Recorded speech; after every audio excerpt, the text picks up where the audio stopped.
What is spring? Spring. It's that season of change. The ice fades, the water hovers in the 40s, and the bass start waking up. They're finicky, but with the right mix of flash, vibration, and erratic movement, you can trigger bites. It's all about finding the cadence, adjusting to their mood, and capitalizing on the moments when you find them.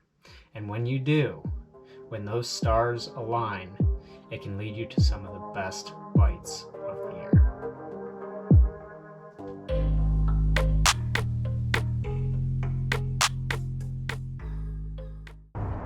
Hey, what's up, guys? Welcome back to another episode of That Yak Guy Am I.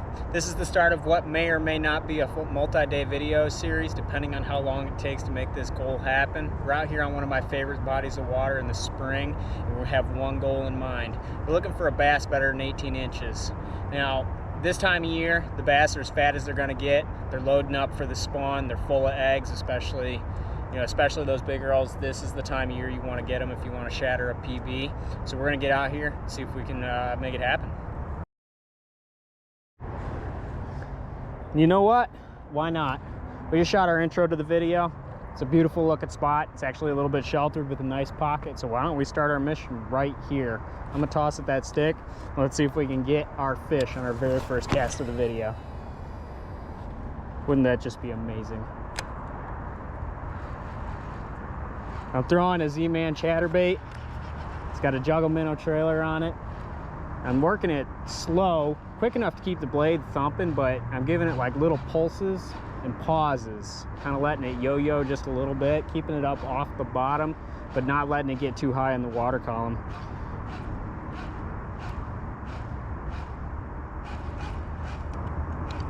And of course, that would have been way too good. No fish.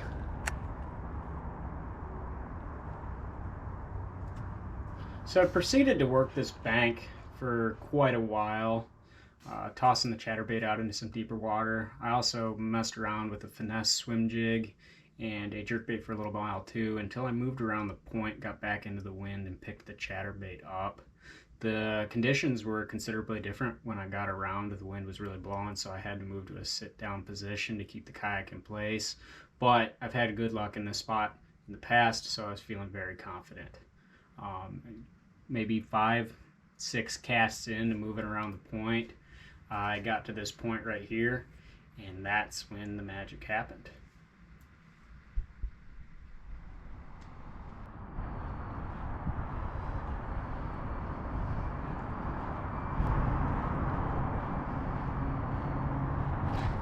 There we go.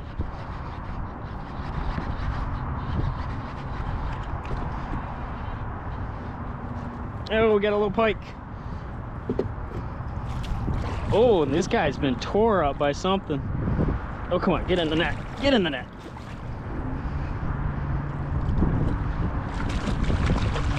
Wow. Wait till you guys get a look at this thing. This guy has been absolutely destroyed by a fish much larger than him. So I want you guys to get a good look at this pike right here that we caught. It's my first pike of the year.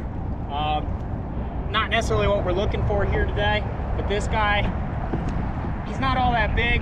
He looks like something a whole lot bigger tried to get a hold of him. Take a look at those scars. Something tried to cut this fish in half at some point or another over the winter. My guess is a pike at least twice this big, and they're definitely in this lake. I've caught them in here before. That's super neat. I'm gonna let this guy go. Hopefully he heals up fine, turns into a monster here in a few years, and we get to see him again.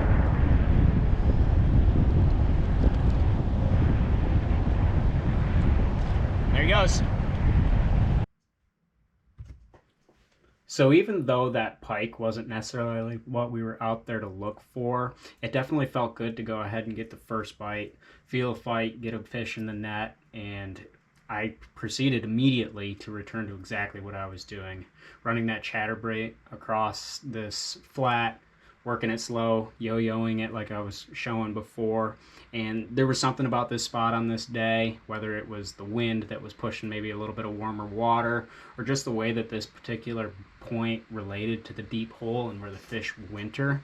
But whatever it was that had the fish moving into this area, I I couldn't be more thrilled because of what is about to happen right here.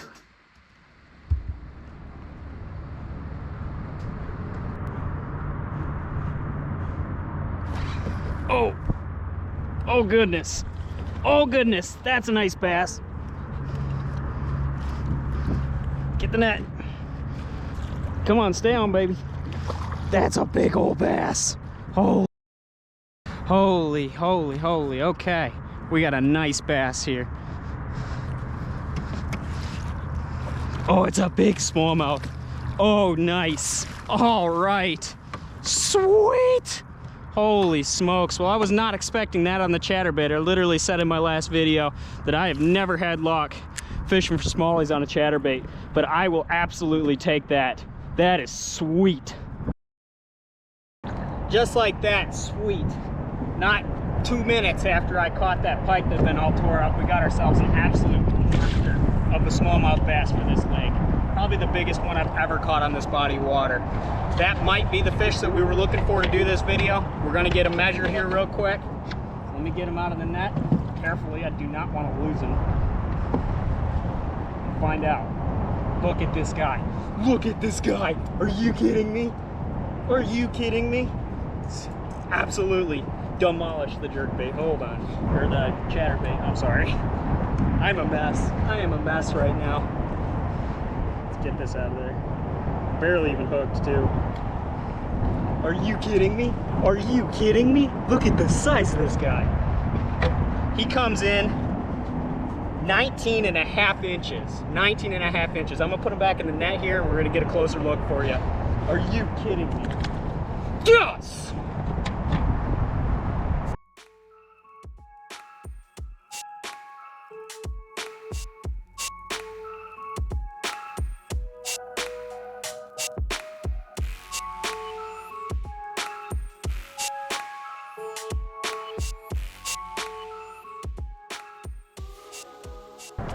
Talk about an incredibly awesome moment right there.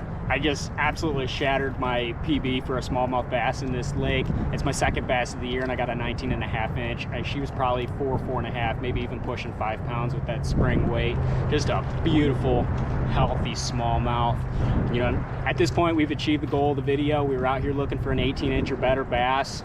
Nice spring, fat, healthy spawner, and we absolutely did that and then some. We're gonna go ahead and we're gonna get back at it. I'm a complete mess right now. There's line all over the boat and I'm pretty sure my chatterbait line is tangled in the prop. So I'm gonna get that all cleaned up and we're gonna get back to it.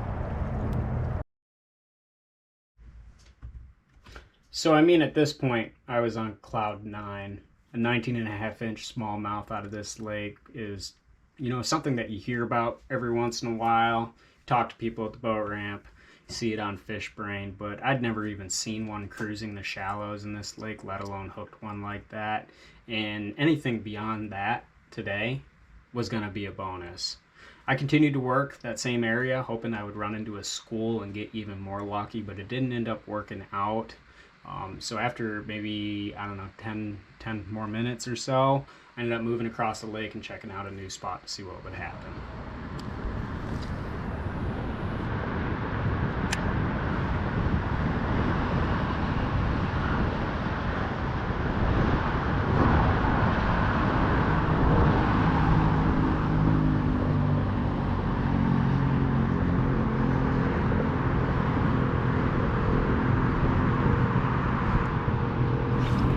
Oh, right off the bat. Sweet.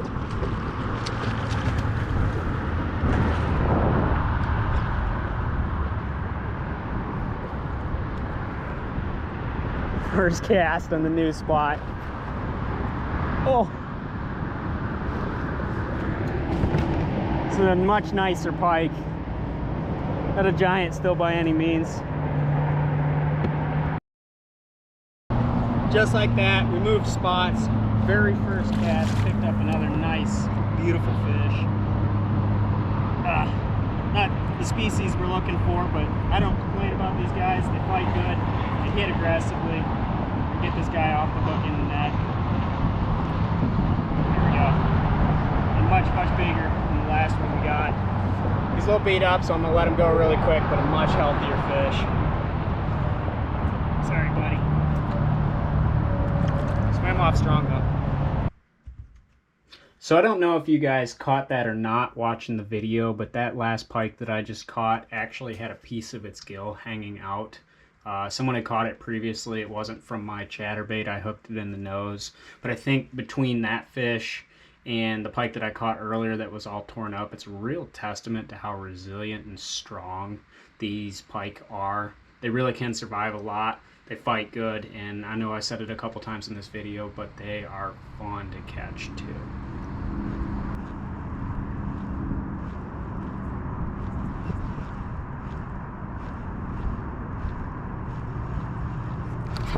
There we go.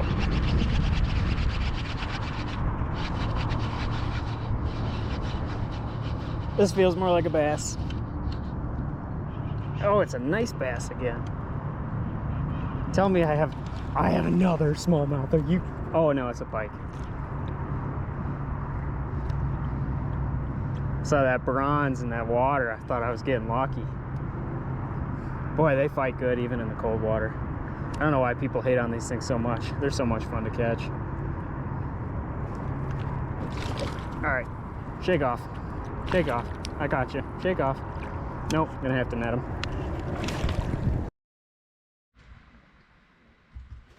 So after that last pike, I started working my way back to the ramp.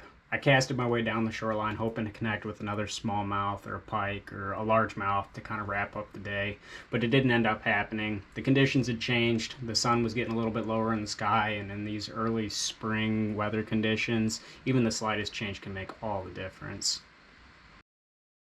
And that's a wrap. We came out here, we did exactly what we hoped to do. I didn't expect it honestly to happen that fast. First bass of the day to break that 18-inch mark, but not only that, be the biggest smallmouth I've ever caught in this body of water, but who am I to complain? Talk about an awesome day out on the water. It's still March, the year's just starting, so who knows what's up in front of us, but if the year's gonna start out this way, I'm really excited. I'll catch you next time, and until then, tight lines.